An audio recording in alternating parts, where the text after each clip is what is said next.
GPT, gumawa ka ng isang goldfish. Tapos may nakita siyang isang bula sa tubig at ang pangalan niya ay Jack. Si Jack ang goldfish. Dapat mas malaki pa yung bula. Malaking bula. At ano naman ito? Isang bula. Oo nga, pero dapat nasa tubig siya. Tubig sa bula. Yung bula, may tubig.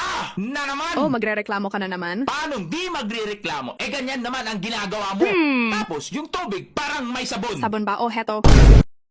May sabon nga! Ganito makinig, ibalik mo yung goldfish sa kanyang lagayan na may bula. Goldfish.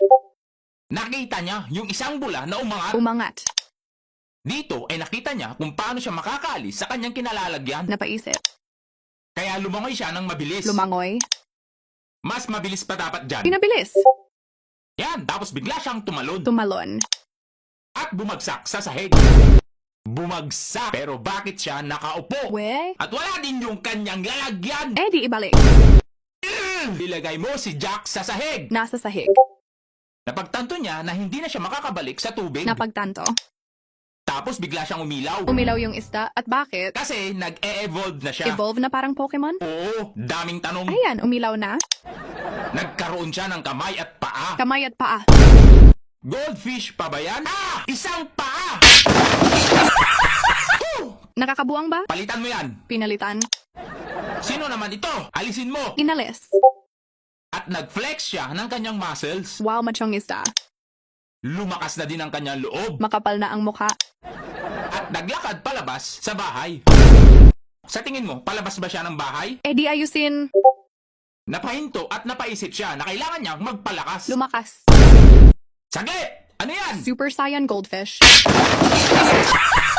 Hindi naman kasi ganyan ang ibig kong sabihin. Ano ba dapat? Dapat nagpalakas siya tulad ng nag-push up. Push-ups.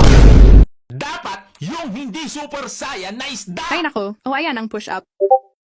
Ox na yan! Ngayon, gumawa ka ng isang eksena na nag-weightlifting siya ng isang barbell. Barbell. At nag-ensayong tumakbo. Tumakbo. Bilisan mo pa yung kanyang pagtakbo. Mabilis. Sumali sa isang boxing. Boxing. Sa isang suntok lang ay napatumba niya ang kanyang kalaban. Isang suntok. Ha? Kalbo? Sino yan? Kilala mo yan, isang suntok, di ba? Kalbo? Isang suntok? Si Saitama na naman!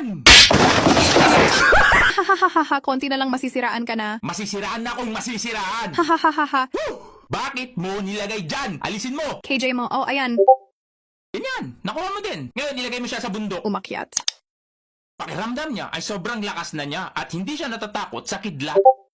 Sa sobrang lakas ng kanyang loob ay naglakbay siya. Ha? Para siyang nasa market? Oo, benebenta na siya kasi nahuli siya ng mangingisda. Heto. Nilambat? Ngi.